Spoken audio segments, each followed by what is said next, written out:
had to blowtorch this nut because it was completely seized. And I found it's just about possible to get the ratchet inside the springs.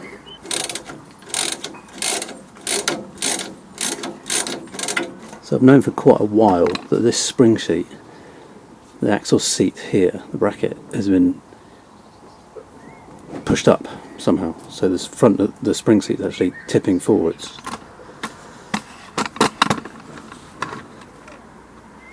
See, that's pulled up. The only thing I can think that would have done that is a massive sudden extension of the springs, but why would that pull up? Because it's not attached. It's not attached to the top. It's up in there, but it's not attached. So how would that pull up? You can see the spring seats tipping forward, so that's a bit less access on that nut there. Just about to manoeuvre these. There we go.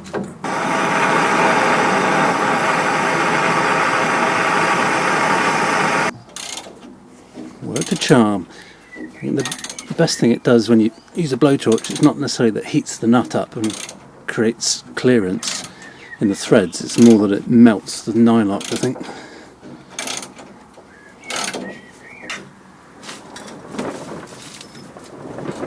It's rusted on.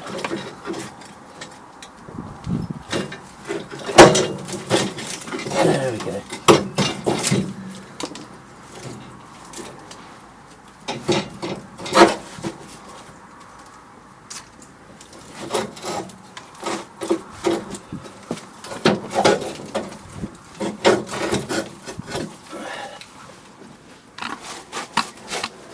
Yeah, look at the state of that.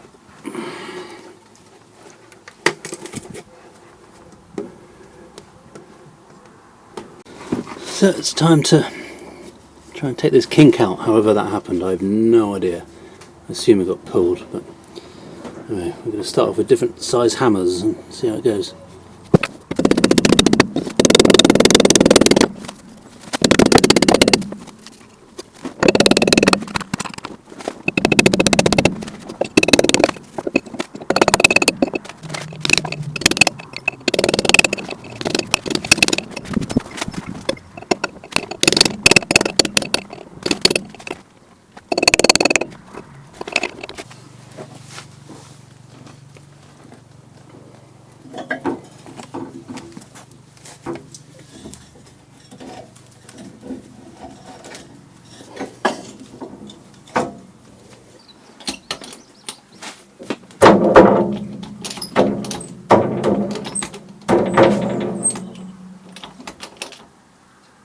So the wheel's on. Final step.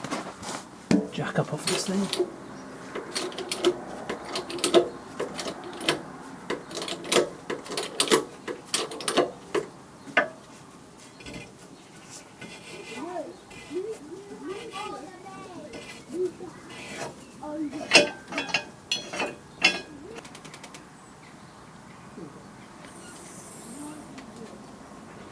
Here's the next problem though. When I was bashing the seat down, I've accidentally cracked the brake pipe. Nice.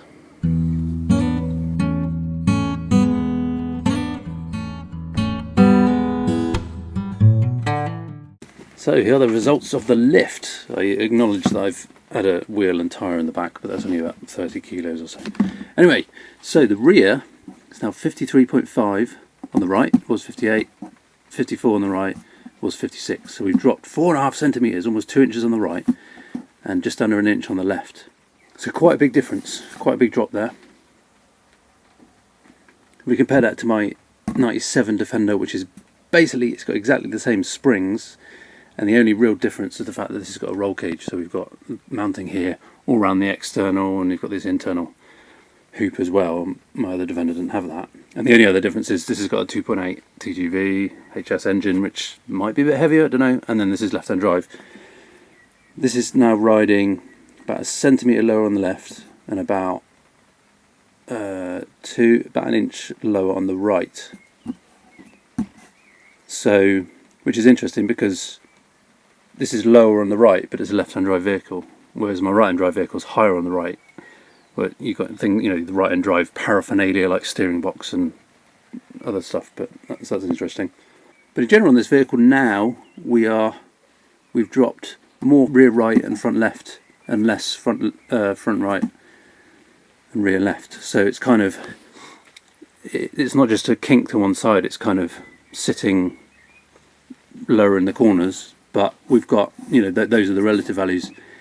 In total, the absolute values, very similar. I mean, that's within 0.5 centimetre, that's within 2 centimetres. Granted, this ground's maybe not perfect, but it gives you a bit of a ballpark to see what's going on there. So basically, with standard green, white station wagon springs, with a roll cage, you lose about a centimetre or 2 in height. So I've given this thing a drive to see what it feels like, and it feels great actually. The suspension is comfortable, smooth, soft. So this suspension is now pretty much the same as my 97 Defender with the same springs, the only difference is the rear shocks. And this feels a lot better than that does. That one's very harsh in terms of when you go over speed bumps and you hit bumps and things like that. It doesn't feel that great. It always feels a bit too stiff. This one feels great. So the only other difference is this one's got kind of softer poly bushes, blue, purpley poly bushes, I think, all round. Whereas that Defender's got original bushes and a couple of orange poly bushes in it. So I think the bushes probably take most of the credit for the comfort feeling. The other benefit, which is expected by removing the lift, is that it doesn't wallow as much in the corners.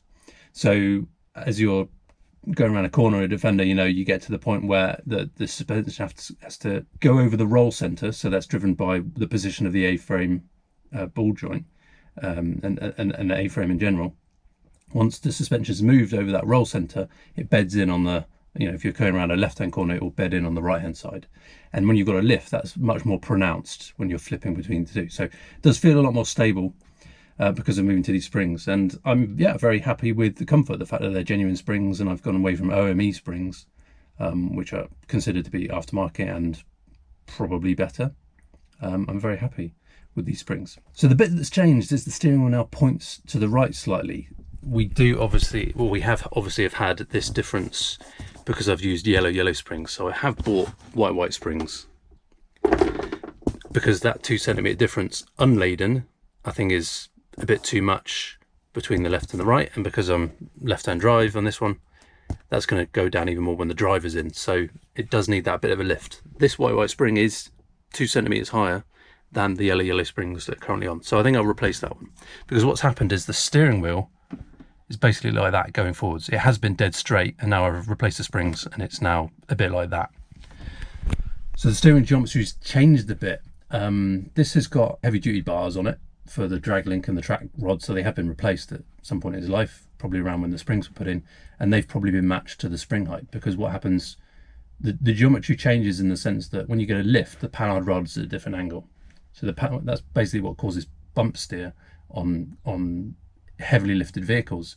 The panhard rod moves through an arc, so if you then drop the panhard rod, it's then pushed further out, push the axle further out, and the geometry's just gone a bit different, and obviously the drag link's holding it back, so it's just shifted slightly. So I may need to, I'll put this one on and see how much that affects it by bringing the suspension back level.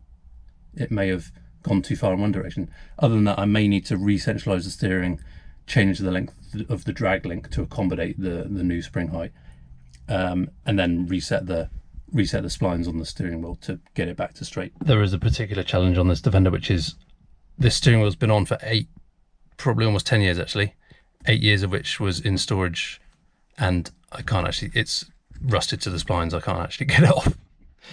Earlier steering wheels, you take the cover off and you'd have threaded holes for pulling a puller on, but I don't actually know how you can get these off, this style of steering wheel off, when it's welded itself to or rusted itself to the splines. At the moment, I've not driven it enough, and it's quite hard to tell to know whether it's actually pulling to one side or not.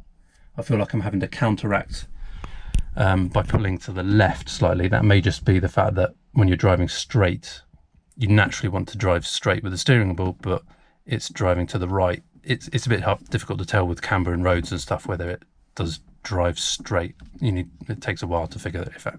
figure out if that's happening. So I'll see what happens when I put the new spring on. Anyway, that was a collection of videos in a series related to replacing the springs on a Defender. I've learned how to replace the rear springs more safely. I've got better techniques and tools now for getting off rusted shock absorber nuts, and I've tried out spring compressors on the front springs, and they're kind of useful, albeit if they do scratch the springs a little bit. Anyway, thanks for watching. Bye for now.